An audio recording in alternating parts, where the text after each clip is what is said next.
guys, Chef Danny here. Today we are making chicken. Today we are making cashew chicken. I'm going to show you how to put together this quick meal with just a few ingredients. I'm going to get the garlic and onion chopped and meet you over at the range. All right, here we go with our quick and easy cashew chicken. This is one of my favorite meals to make when you don't have a lot of time to make a meal. I like to start my pan with a sesame oil. A nice toasted sesame oil. So I've got that in the pan. I have the pan on. We are going to go ahead and add our chopped garlic and our chopped onion to the pan and get that sauteing.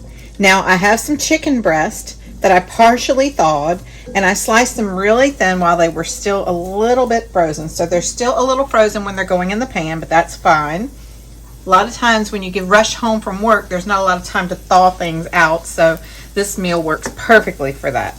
You run that chicken under some cold running water with the packaging still on it for about 5 minutes. It will thaw that chicken. Make sure the water is cold, make sure the chicken's still in the packaging, and make sure that it's sitting in a bowl where the water can keep draining down the sink.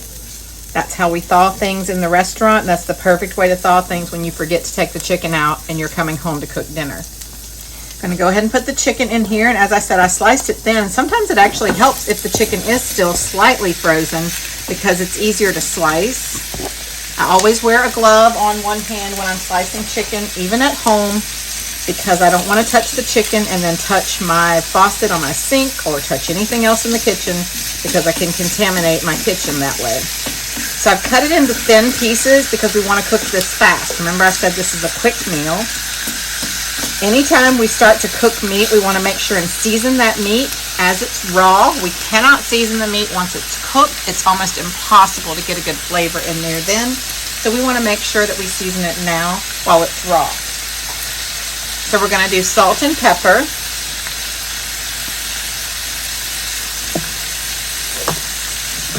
Always fresh ground pepper.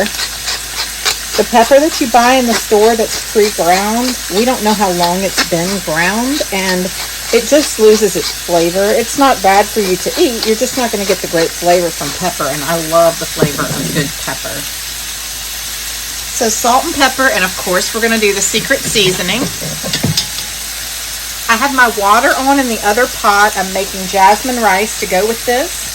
So jasmine rice is 1.5 cups of water for every cup of rice, but you boil the water first, so I have the water on to boil. I'll let you know when I put the rice in there, but I boiled 3 cups of water because I'm going to do 2 cups of rice. All right, and then we're just going to let our chicken cook for a few minutes on each side before we start to add our other ingredients to the pan. While our chicken has been cooking, our pot has come to a boil over here with our water. So I'm going to go ahead and put 2 cups of rice right into the pot. I'm going to give it a stir one time. This is another thing about rice. So a lot of people don't know how to cook rice, and I'm really big on cooking the rice properly. So we want to make sure that we've done our measurements correctly, and we want to add our rice to the boiling water. We want to salt the water after it boils. And then I'm going to add a half a stick of butter also. Jasmine rice has such a great flavor, and we want to make sure that we take advantage of that flavor. Now I'm using frozen broccoli in our meal tonight, so because my broccoli is already frozen, I'm going to add it to the pot with the rice and let it cook at the same time. You could saute it in the pan if you'd rather do that.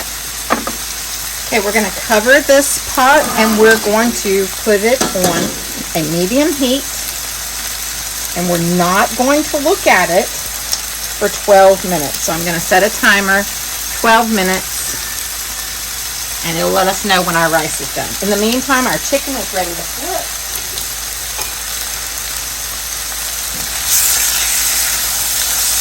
Getting some nice color on that chicken.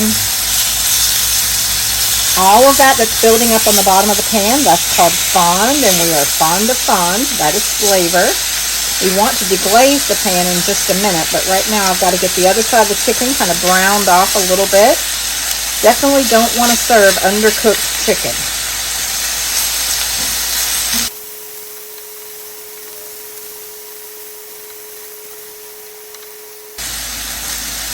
Our chicken has almost cooked all the way through, so we're going to go ahead and add our mushrooms and let those finish cooking with our chicken. Now, I didn't wash our mushrooms. We just white mushrooms. We never wash them because they are like little sponges and they'll soak up all of that water. And we don't want our mushrooms to be slimy in our dish. So I just wipe them off with a paper towel, make sure they're nice and clean, and then we're adding them to our pan to cook down with our chicken. While that is cooking, I'm going to go ahead and add some roasted red bell peppers. I always like to cook with plenty of color. Adding color to your food means you're adding vitamins and flavor, and so we always want to make sure that we add lots of that to our food. I like the roasted red bell peppers because they are gentler on the stomach. A lot of people can't do bell peppers very well because they upset their stomach. The roasted red bell peppers are a great flavor, but they aren't so harsh on the stomach because they are ripe bell pepper, unlike the green ones, and they give a great flavor to your food, and they've been roasted. Roasting increases the flavor, which is always a good thing too. All right, it's time to start adding some liquid to our pan. I have soy sauce that is mixed with a little bit of chicken stock. We want to pour that on the places where we can see the dark spots first, and then I'm going to come back and see if we can get some of that up. We want all of that fond in our food, not stuck to our pan. And also, if you're the one having to clean the pans, you don't want everything stuck to the bottom. If you have a pan where you leave everything stuck to the bottom, you've left all the flavor in the pan, and it's not in the food. So make sure that we get all of that up into our sauce, into our food.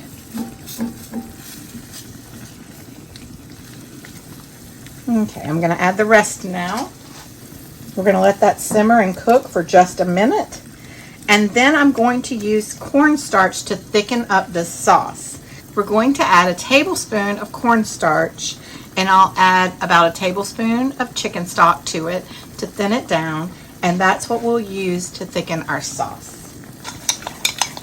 This is what's known as a slurry, and it is a thickener for sauces. You can use lots of different things to thicken sauces. You can use flour, you can use cornstarch, you can use egg as a liaison.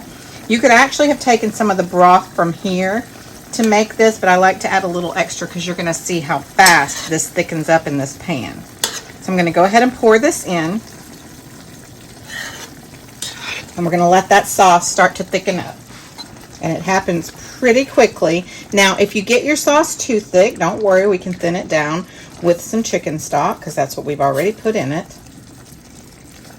But once your sauce thickens and your chicken is cooked fully through, you are ready to add your cashews. Our rice will be done in 3 minutes, and then our whole meal is ready to eat. You see how fast this came together?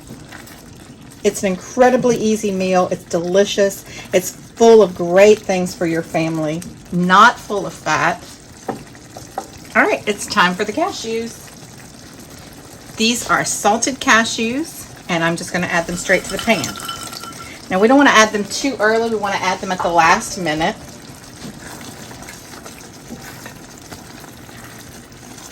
Now, the only color that we're really missing in here is that green, but remember the broccoli is in with our rice, so when we plate this up, you're going to have the broccoli with the rice. Now let me show you what I mean by the sauce thickening up. So we want it to coat the back of our spoon. If we can run our finger through it and it stays separate like that, that's called nappe, and that means that the sauce has thickened. At this point, you want to taste your sauce, see if there's anything that you need to add to the sauce, and then you want to turn your burner off because this meal is ready to come to the table as soon as our rice is done. Our rice is done cooking, and remember we also put our broccoli in with the rice, so let me show you what that looks like.